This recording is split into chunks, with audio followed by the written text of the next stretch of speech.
Okay, so firstly, tell us about yourself, where you are in life now, and what you do for a living. Yeah, so I live in Chicago. I am a genetic counselor by training, but I work as a medical science liaison for a company in the Bay Area. So a lot of my job is actually educating healthcare providers about genetics and genetic testing and supporting them through ordering testing. So the company that I work for is actually has a product for multi-cancer early detection. So it's a blood test that individuals can take to see if they might have cancer or not. And it's a new test that's out there. And so the test has to be ordered by a doctor or another healthcare provider. And sometimes with new technology, there are things that people might not understand or they need to be educated about, or just have someone that they can ask questions to. And so that's really my role, is to be that liaison to the customers that are ordering our testing. And because this test has kind of a genetics background, it's a genetic test in some way. That's where my background comes into play. As a genetic counselor, my training is really in helping people understand genetics, whether it's patients or providers or the general public. But this specific role is focused on educating healthcare providers about genetics. Wow, okay. So how did your experience at NA shape you into the person you are today? Like, did your science classes help you to find your passion for this? Yeah, I mean, I've always liked genetics, and NA doesn't have a genetics class specifically, but I loved AP Bio for that. And I'm guessing Mrs. Spack is still there, or maybe not, but I still remember one of the extra credit assignments that we had to do in that class. I think we just had to make something. Maybe it was a Christmas ornament or something like that. And what I ended up doing was making the stages of like mitosis. That was my extracurricular thing. And it's something that I've always been fascinated with. So like I took all the science, pretty much all the science classes. Like I loved organic chemistry with Mr. Wienand, who I think is retired.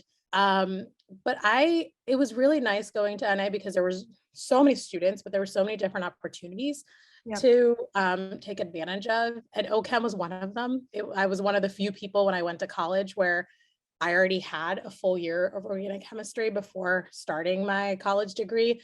And I still had to take it in college, but it really helped me where a lot of people were struggling. And it was one of like it's the class that everyone kind of like to hate on, but it was really helpful that I already had that background. And it kind of made it a little bit easier, even though it's still challenging. Yeah, were you involved in any extracurriculars outside of those classes involving science? Yeah, I'm like trying to think about what I did, and I like honestly can't remember now. But I remember doing the Westinghouse it's like science internship thing that we would go on Saturdays. Um, and there were always the goal activities that were happening that I was taking a part of. Um, but it's kind of crazy to think about what I can't remember. I know I did Key Club at one point. Um, and then I did two different internships, but I just can't, like, one was an astronomy internship at the Science Center, which I thought was kind of fun and cool. Yeah. But I don't remember what else I was doing. But I'm the older sibling, so I also had to go home to babysit afterwards. Yeah. And so that also kind of played a role. But I also volunteered at the Science Center Oh, during high school too. So, and then ended up working at the gift shop as like as a job on the weekends, junior and senior year. yeah. Okay. And lastly, as one of the 8 distinguished alumni for 2022, what advice would you give to today's NA students who hope to have similarly successful careers after graduation? I think it's okay. One of the things I think it's really important is it's okay if you don't know everything and you don't know what you want to do or what you want to be. I definitely went into college thinking I was going to go on one path and then learned about genetic counseling second semester of my senior year when I was getting ready to graduate college, and then completely kind of ended up pivoting afterwards. And it was a career that I didn't even know existed. And even in my genetic counseling career, I work in industry now, and I didn't think that that was even something that was possible either. I thought I was going to be in clinics seeing patients, and that was going to be my job. So I think it's being open to the unexpected and being open to that change, because there are so many jobs and opportunities that are available now that I don't think many of us even realize were possible as jobs, and that's okay. And I think being open to that change and being welcome to it really is an amazing thing. And it's hard to think about, but I think just being open to change and being open to the unexpected. Wonderful. Thank you so much. Do you have anything else to add? No, well, just hope everyone's doing well. I know it's probably been a crazy 2 years, but thank you for having me. Of course. Thank you for joining us. See ya. Bye.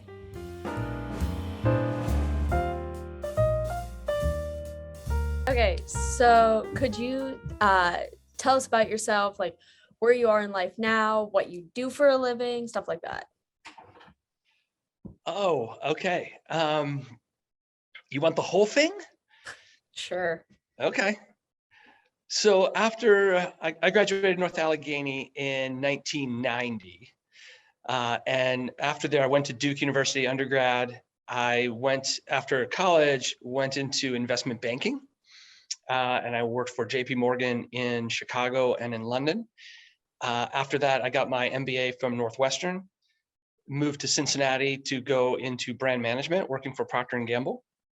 After my stint there, I got really the entrepreneurial bug, started a couple companies, bought a company, ended up running an advertising agency for about 10 years, sold that business to a big public company in the UK, which gave me the opportunity to do stuff that I really like.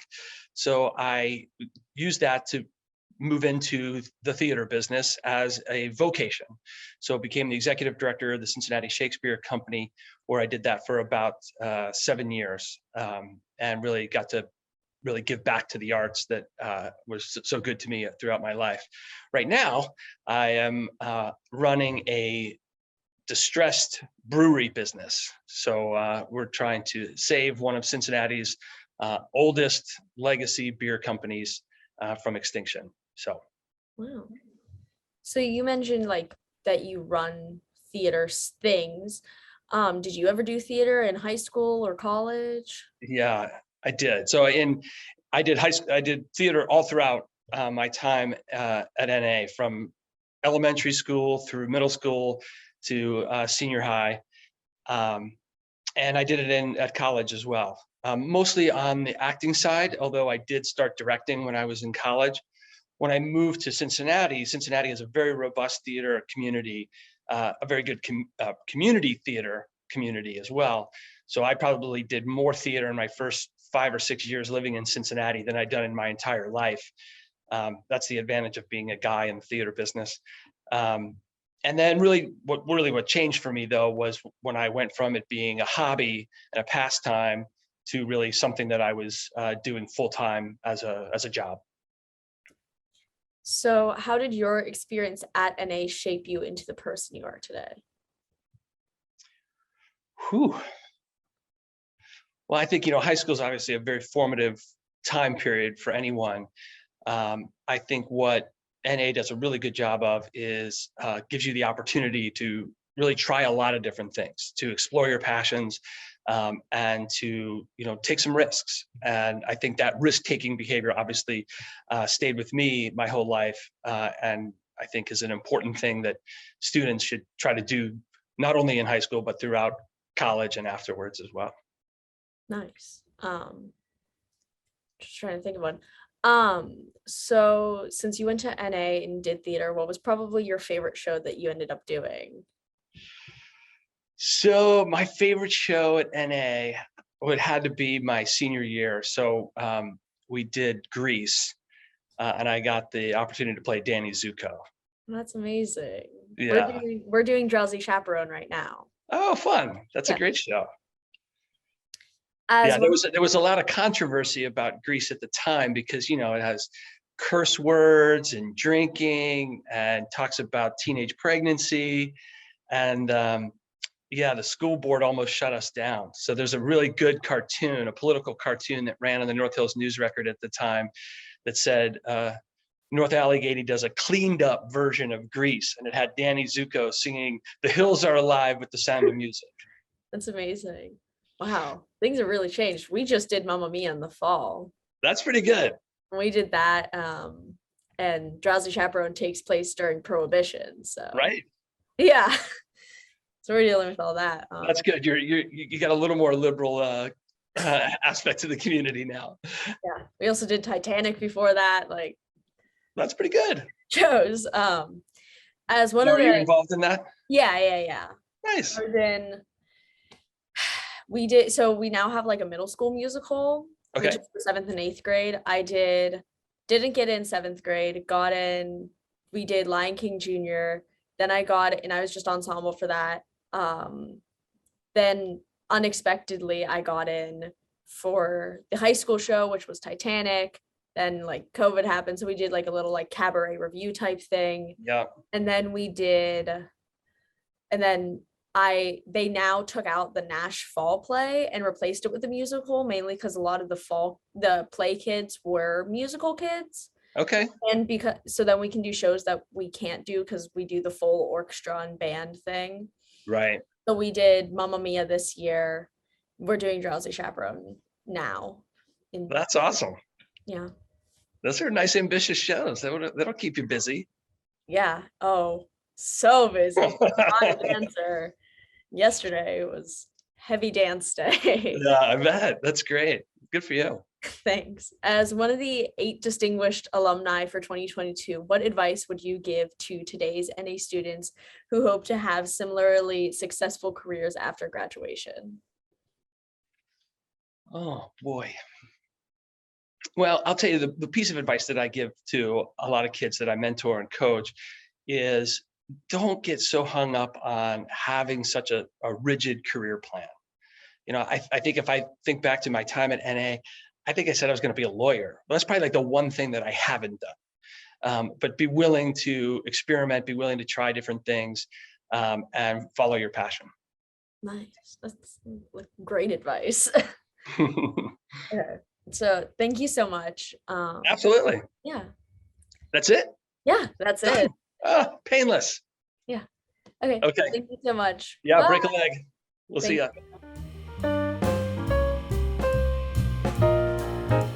If you don't mind, could you tell me a little bit about yourself, where you are in life right now and what you do for a living? Sure. I've had a 45-year career in corporate human resources, most of it as a corporate human resources executive with some very well-known companies, some very large companies. And about a year and a half ago, I retired from corporate life and started my own consulting firm, Harbor Lights Human Resources Consulting. So I'm the founder and president of that firm. And we work with companies that are having organizational issues in the areas of trying to find people, select people, develop people, motivate people, and retain people. And I also coach executives and work with organizations to streamline and modernize their human resources departments. Gotcha. So I guess you could say I'm semi-retired right now, the consulting, and in my spare time, I serve on 4 advisory boards, 2 educational institutions, Yeah. 1 foundation, and also a political appointed advisory board for a county organization that we have. Yeah. And also in the last few years, I've picked up a talent I didn't know that I have, and I'm an expressionist, abstract expressionist artist, and I've won awards and have paintings hanging in galleries up and down the East Coast. So I'm Wow. surprised by that, and it's Yeah. quite different than business, but Yeah. it's nice outlet and a nice release. Yeah, no, that's pretty interesting. Is it any galleries like in the Pittsburgh area that anyone could go check anything out? Unfortunately not. If you're in I live in the Baltimore area now, Okay. a little north of Baltimore. There's a small town called Havre de Grace, which has a gallery called Artist Emporium, which has a lot of my paintings there. Gotcha. So if you ever find yourself in Baltimore, stop by Havre de Grace. You got it. All right. So I was just curious, since we're bringing it back, since this award is from North Allegheny, how did your experience here at North Allegheny shape you into the person that you are today? Well, I actually, I'm a full-blown product of the North Allegheny school system from 1st grade through 6th grade. So I went to SB, I went to Ingomar, Carson, and graduated from North Allegheny Senior High School in '72. So I'm a full-blown product of, and proud to say that too. Yeah. Although I haven't lived in Pittsburgh for about 45 years, when people say, "Where are you from?" I still say Pittsburgh. And if they're familiar with Pittsburgh, I quickly follow that with, and I'm a graduate of North Allegheny High School. And what I Right. found is that opens a lot of eyes, because that's just the kind of reputation North Allegheny has in the area. But I guess I'm blessed to have gone to the North Allegheny School District, because I had some wonderful teachers, some wonderful coaches that I learned a lot from. And sometimes you don't really realize the impact that teachers and coaches are having on you until you're far removed from it. So receiving this award allowed me the opportunity to reflect back on some of those teachers that made a difference. And I'm just going to name a couple of them. Yeah. A history teacher I had by the name of Mr. Leonard, Thomas Leonard, was very impactful. He instilled in me a natural curiosity about the world.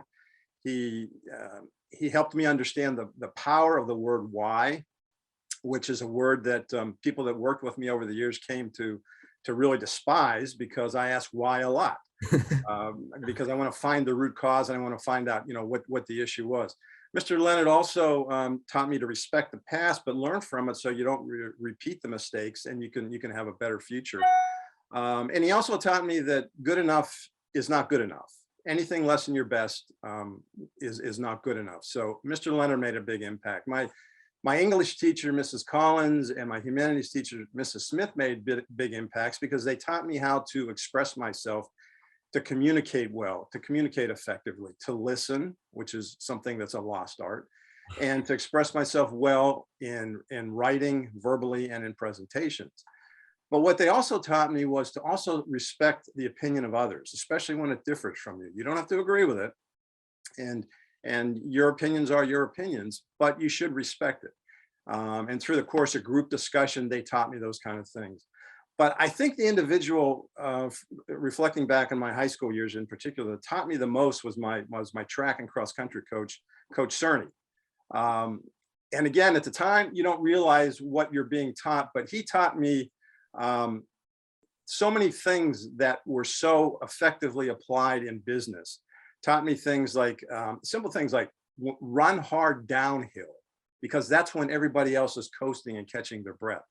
Better believe that was something that I could apply in business.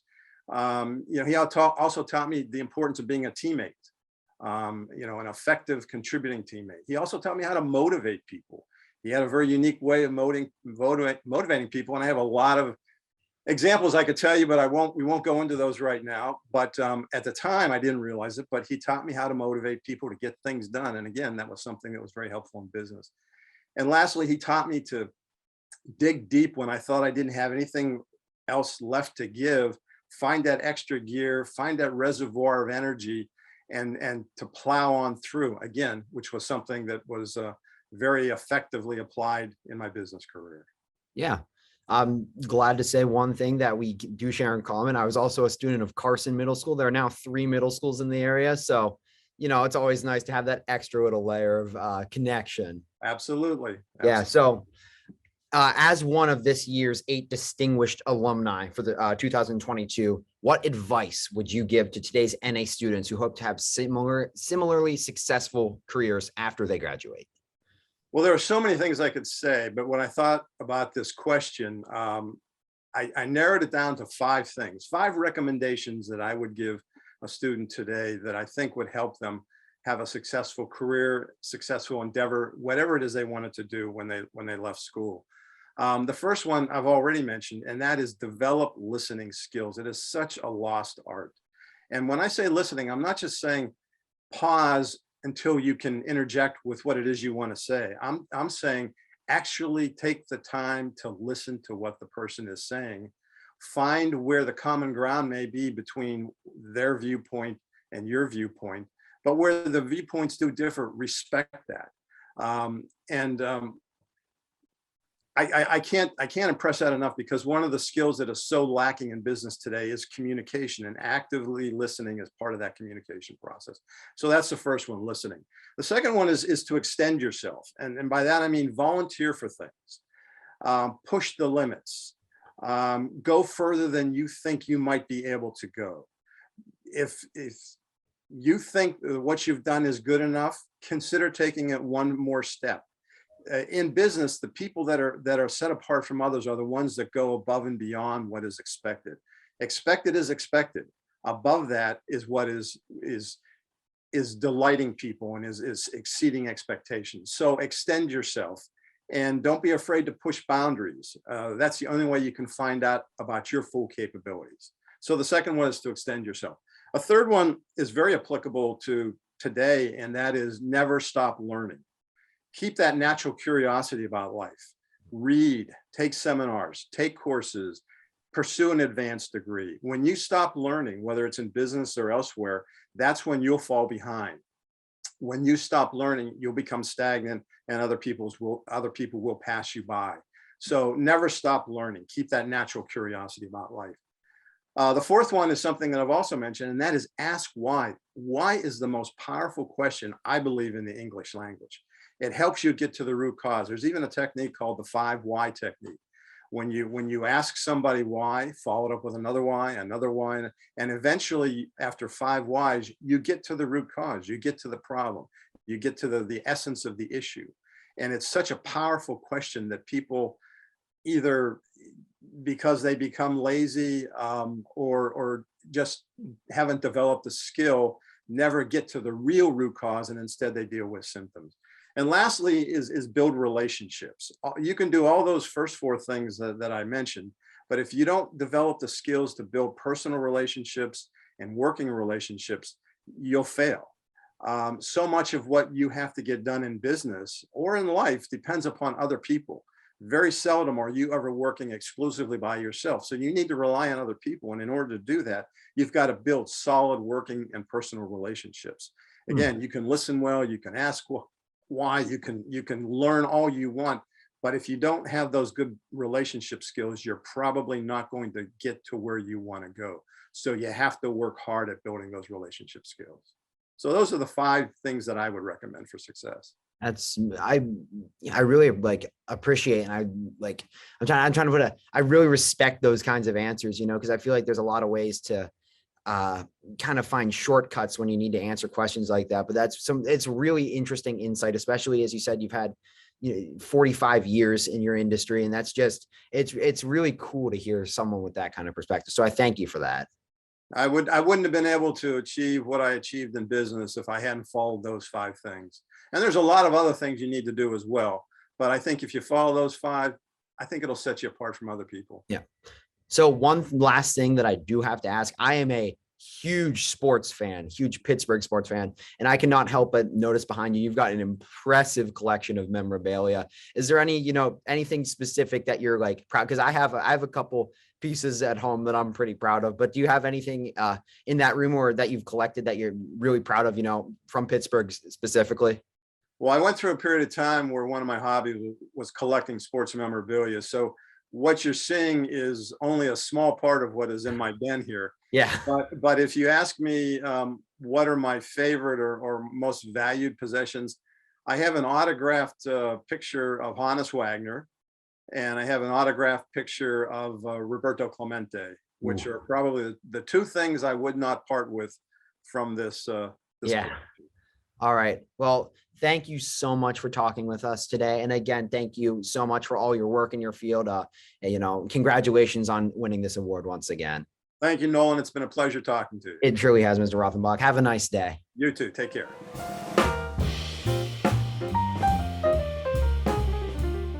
First of all, could you please tell me about yourself, where you are in life now, and what you do for a living?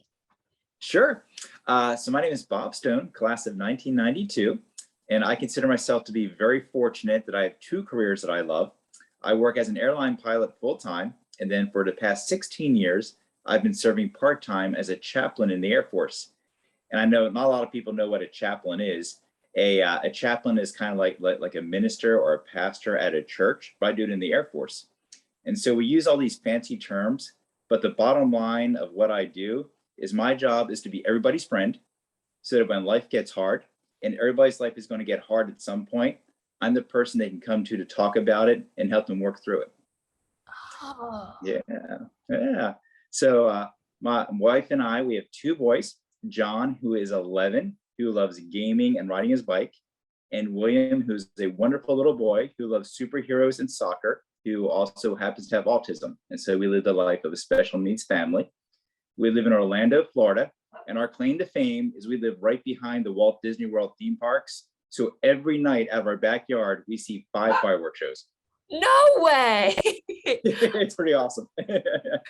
How late do the Disney World fireworks go? Oh, Disney does absolutely everything top shelf. So they stagger them. So it's like it starts at 8 o'clock and then 8:15 and then 9. So you can just kind of look across our horizon at our backyard and just see. Oh, because all the different theme. Okay. Yeah, So you yeah. get like a full. Okay. Oh my God, that's so cool. Um, Chaplain. How did you get to being a chaplain? I feel like Well, it's you know what? It actually, the very beginning, the basic roots of my being a chaplain actually started at NA. I was in the Air Force Junior ROTC, and so I wore my uniform to school every Wednesday, which is always very, very stressful, a little bit embarrassing, but built good character. That kind of gave me an interest in the Air Force. And then when I was a junior at NA, we were in AP history. We had a teacher named Dr. Sheffer at the time, and my friend Dave Bremer sat next to me. And he invited me to go to church with him. My family was not religious, and I started going to church with him when I was in NA, and then became a Christian. And years later, I was in college, getting ready to graduate college, and literally I had a flight school catalog in one hand to go be a professional pilot, and a catalog to go to school to be a chaplain on the other hand. I didn't know which one to do. So I became an airline pilot. And then after the terrorist attacks at 9/11, I started to say, hey, how can I combine wanting to be a pilot with wanting to be a pastor and help people? And that led me to becoming a chaplain in the Air Force. oh, very, it's very interesting. Oh my, that's such like a strong. I can tell that you're a person with very strong values. That's okay. On to the next question then. How did your experience at NA shape you into the person you are today? You did sort of speak about this, but maybe also outside of your career. I did, I thought about that, and I thought what most shaped me in NA. And I would say at NA, I had a chance to try a lot of different things, and I had a chance to succeed at some things. But more importantly, I failed at a lot of things at NA. Like I failed at a lot of things. The biggest failure I had was I was fortunate. I had some really good friends. In fact, one friend is going to come with me to the banquet next week, which is great. But I was more of a quiet person, but I had a real strong interest in politics, and I love government. And so I had this wacky idea that I was going to run for senior class president, which usually is the more popular kids, but I was the quiet guy. If I'm going to run for class president. So I had a couple of friends who were really, really funny, and they came alongside and had this awesome, awesome campaign. Best week of my high school experience. And I started thinking, I'm going to pull this off.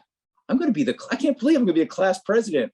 And we had the election, and there were approximately 430 kids in my class, ended up losing by 4 votes. No. 4 votes out of 435. Yeah. But it actually, in my belief system, God uses even the bad things in our life for good. That was kind of a wake-up call. And it kind of made me realize that I'd been a little bit too proud, a little bit too arrogant, maybe. It's kind of a common trap, we're in high school. And it made me say, hey, I need to kind of work on my character, I need to work on the inside. And so that kind of led me to being open. My friend invited me to go to church and led me on the path now that 30 years later, I get this award for government. Yeah. Oh goodness. Okay, so that experience sort of helped you to come out of your little bit shy person shell then. Yeah, yeah.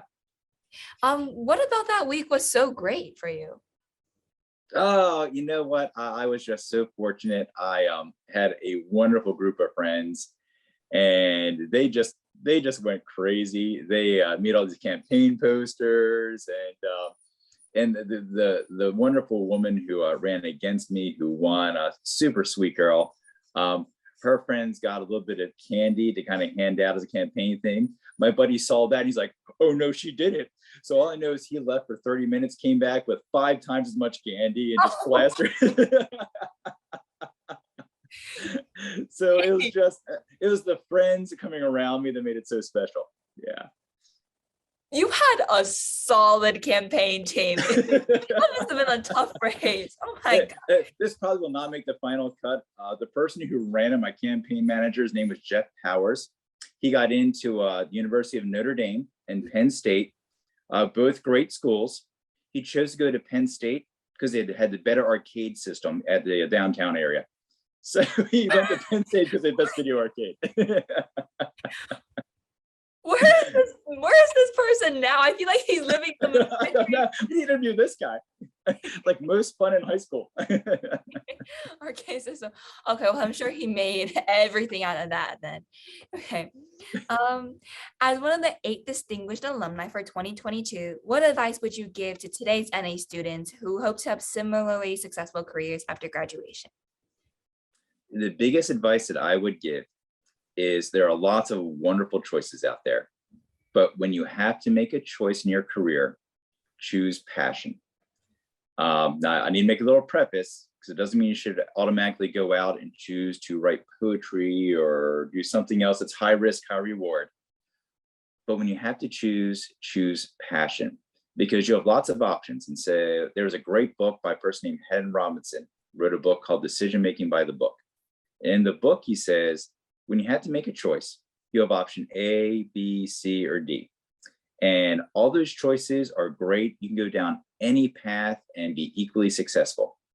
And let's say you choose option A and you go down option A, and after a couple of years or a decade, you realize, oh, I kind of know a little more about how I'm wired and what I want out of life.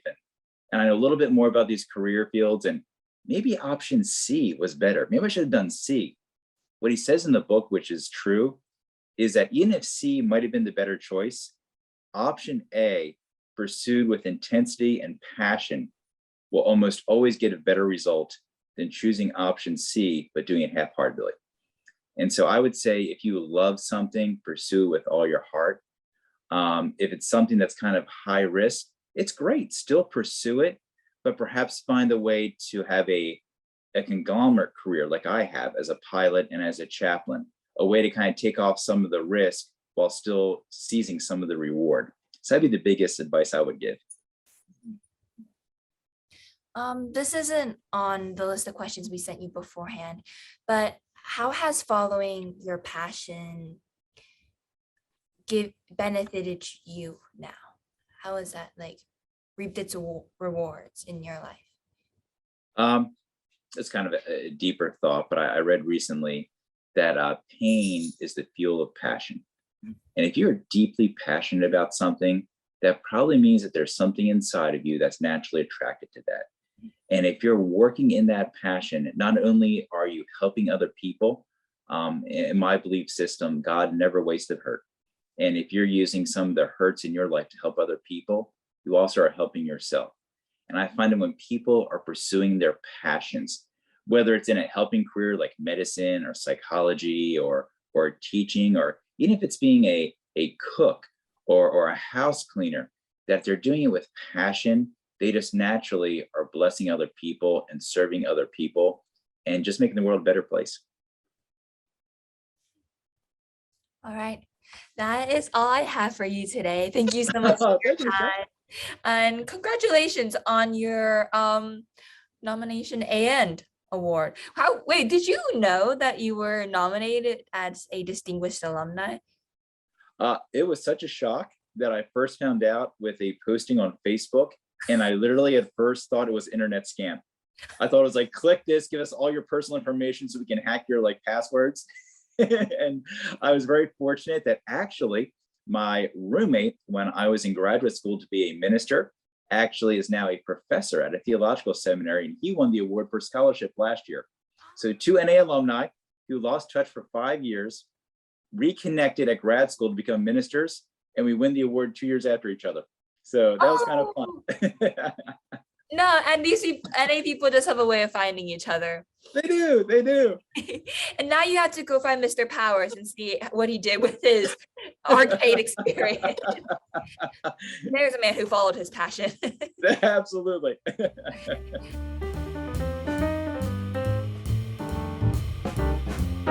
Hi, Mr. Leslie. Thank you for coming on the call today. Congratulations on your award. Good morning. Glad to talk with you. Yep. So I just have a quick question. All I know about you is that you are a lawyer in Boston. So tell us a little bit about yourself, where you're in life now, and what you do for a living. Okay. Well, I'm a partner at a regional New England law firm, Earl Dana, and I've been practicing law in a private setting for many years. My practice involves the representation of insurance regulators. The states regulate insurance. So I represent insurance regulators in dealing with the insurance companies.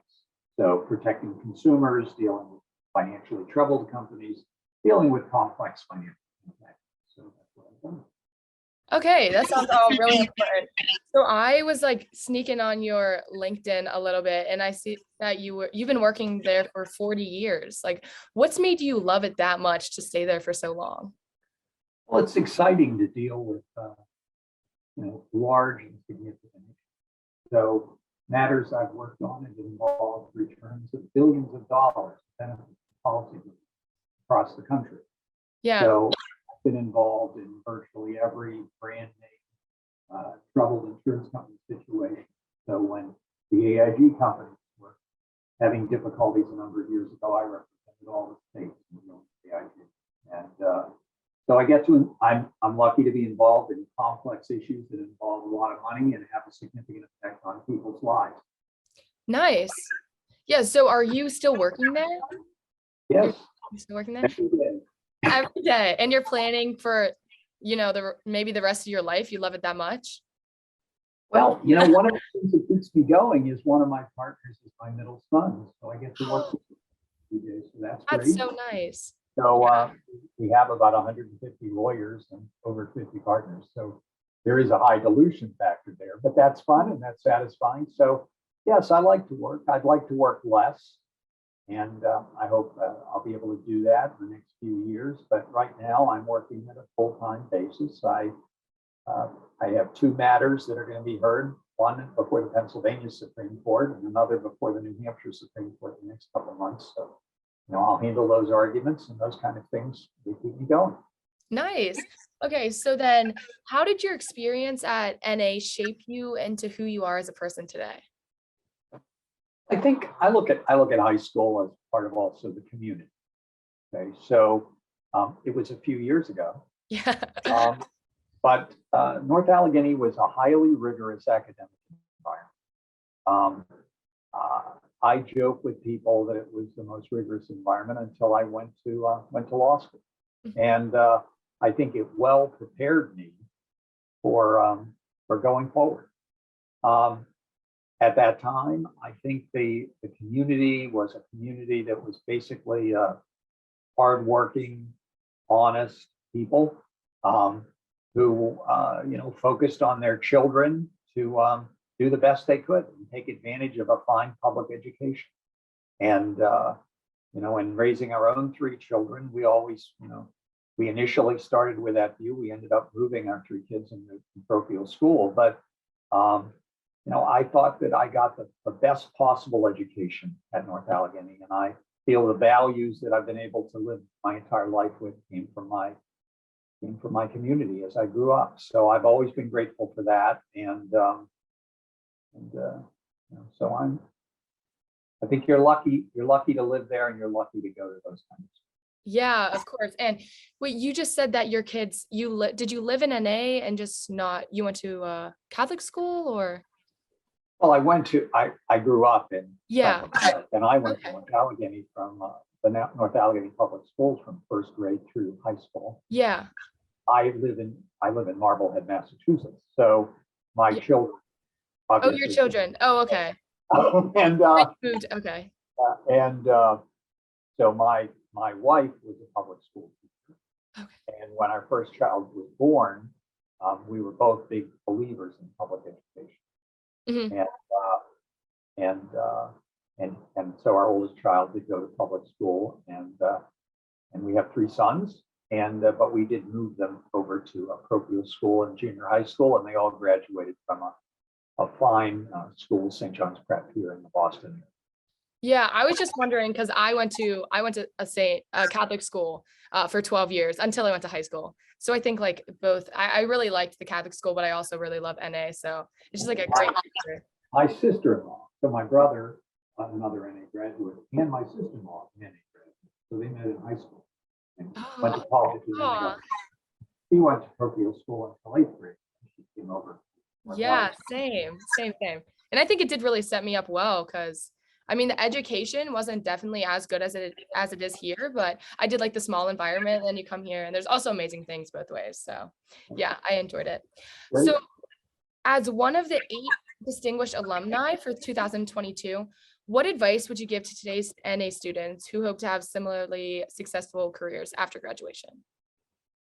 Well, you look back on your life and there are things you think about as important. And I think my advice would be to take advantage of the opportunities that are presented to you. When you have the opportunity to get a fine education, you really should try to take advantage of that because it becomes the building blocks for the rest of your life. So, and then there are also personal opportunities that come along, and you want to take advantage of those as well. But the decisions you make when you're young have a disproportionate influence over your life as you live it, because the direction of your life is set when you're young. Okay, so the advantages you have the advantage of going to a fine school. You want to take advantage of that, and hopefully you go to college. You want to take advantage of that, and so forth. So I think being aware that you're not just living every day to get to the end, but also looking at the opportunities that are presented is pretty important. And I'd counsel people to take advantage of those opportunities. When I talk to younger lawyers, I always counsel them, don't be guided by the money. Yeah. And don't ever get trapped by money. So particularly for young lawyers, it's easy to take jobs where you're well paid, but where you have no life and you have no control of your life. In practicing law, you're able to change what you do throughout your entire career because different topics come up that you get interested in and you become involved in. And over the course of my career, my focus has changed many times, and that's fun and that's stimulating. But if you're trapped, then you can't take advantage of those opportunities. So I think taking advantage of the opportunities that are presented, not selling yourself out so that you don't have the flexibility you need to have. Those would be words of advice I give. All right, yeah. And then I just have one final question from myself. I mean, you've obviously been a senior in high school before. What advice would you give me and the other senior students on really living out like the last semester? Like, do you have any regrets? Anything you really enjoyed that you would say, oh, definitely do that? Well, it's hard for me to distinguish my own life as a senior from being a father of 3 seniors. I always felt the most frightening time in my life was the summer after the senior year for my 3 sons. Because people your age have a sense of invulnerability and immortality. Yeah. And so for a parent, that's kind of frightening. I think the second half of your senior year is kind of a bittersweet time in your life because you have a lot of friends and you're comfortable in the world that you're a part of. And yet you're also excited about what comes afterwards. And I can remember those feelings very well. I loved my time in high school. I loved senior high school in particular. It was a lot of fun. It was also very rewarding. And I think in that last half of your senior year, you should be thinking about, yes, you're enjoying what you're doing, and you're going to miss the people you deal with every day, but you've got your whole life in front of you. You need to be focused on that too. And what you do, as I say, as a young person, does set the course for the rest of your life. And that's important to keep in mind. Okay, yeah, thank you. And thank you. That is all I have for today. So I wish you the best of luck in the rest of your career. Great. Well, thank you. It's a pleasure talking to you. Yeah, nice meeting you. Take care. Thank you.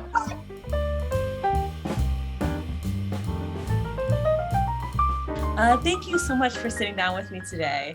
It is my pleasure. Thanks for inviting me. No problem. So just to start, why don't you tell us about yourself and what you do for a living and just where you're at right now? Sure. So my name is Paula. I graduated from NA in 1998, which feels like forever ago. And from there, I went to Penn State. And I got both a bachelor's and a master's in chemical engineering. And I went into chemical engineering knowing that I wanted to work in the pharmaceutical space. So straight from school, I went into a role. I was actually in a manufacturing plant. And then from there, I went into more of a laboratory type role, doing research, and in various types of technical chemistry related roles. And then about 8 years ago, I got recruited into a marketing role. So I've actually been doing marketing for the past 8 years, but always within the pharmaceutical space. So yeah, I've been doing pharmaceuticals my whole career. Mhm. Great, thanks so much. Yeah. So, how did your experience at NA and your time in high school kind of shape who you are as a person and your future career plans coming out of school? Yeah. So I would say that I came out of high school feeling extremely prepared. If you're willing to challenge yourself in the classes that you take, and I was amazed when I compared students coming from other schools, the classes that are offered at North Allegheny are incredible. So if you're willing to challenge yourself at this point, when you get to college, I mean, freshman year really felt like a breeze. It was easy, right? I had calculus down and chemistry and physics and even organic chemistry, which some people are seeing for the first time in college. I felt really, really prepared from that perspective. I would say the other thing that I really look back on in terms of my high school career is all the other stuff, right? Like organizations and clubs and the music programs and sports. All of that really helps shape you from a very young age, learning how to collaborate, work with other people, work towards a common goal. I mean, these are things I do every day in my job, right? So those are really important aspects of your growth as a student and to an adult. Mhm. Great, thanks. So if you had any advice for a high school student today, or someone graduating right now? I do. I could go on and on. No.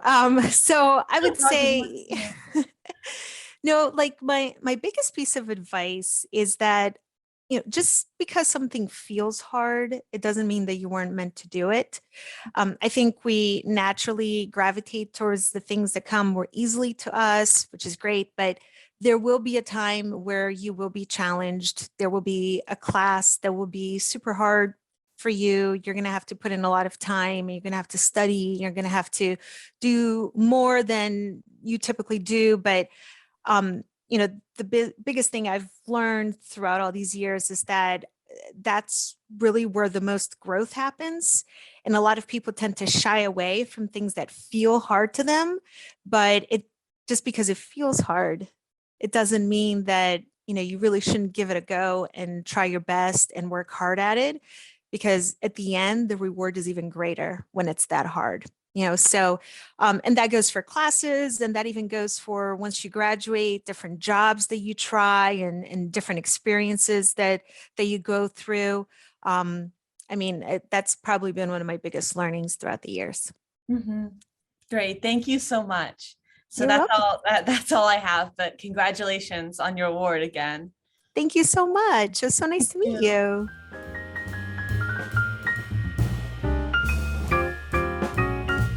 Now, I wanted to express how grateful I am. I've been very, very blessed in my life. I've had challenges, but nothing comes, you have to be grateful for everything that you get. Every person, good and bad, positive and negative, make up the fabric that you become as a person as you're older. And you have to be grateful for all that. And I am very, very grateful for all of it.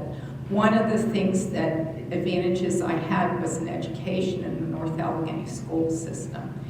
And I just wanted to touch on a few things. One of the gentlemen before touched on what it meant to him, and I'm going to sort of put a little bit of a twist on it too.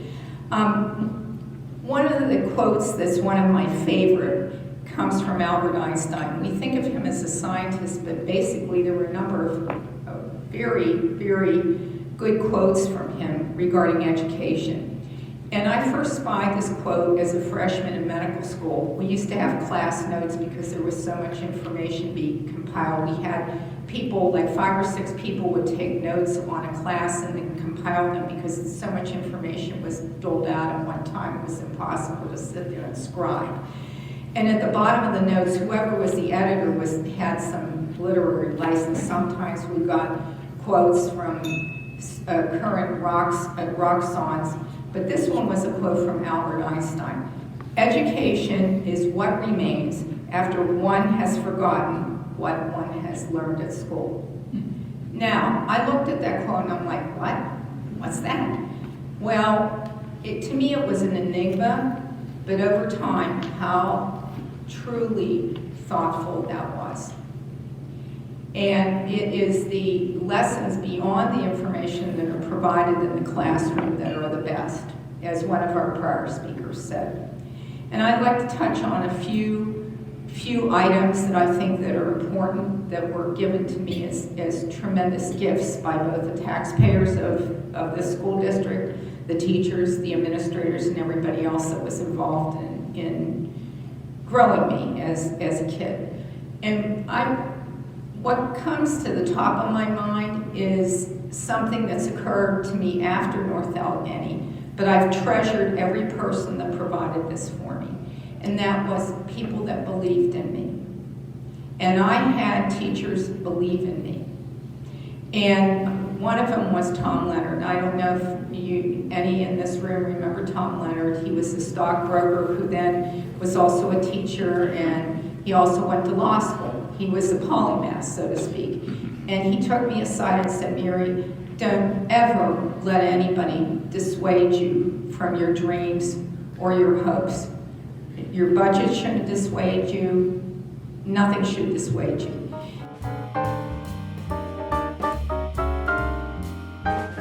Me up here. So she wrote the letter and stood by my side, and I said, I'm just doing my job. This is what I do. I take care of people. So thank you, Dee Dee. Thanks to my wife, Sharon. Some time ago, we were married, or we had a reception in this hall. So, you know, part of me as community is what I stand for. I do have former employees here. I do have great friends here. It's all about being part of the community. It's an honor. I don't know what to say.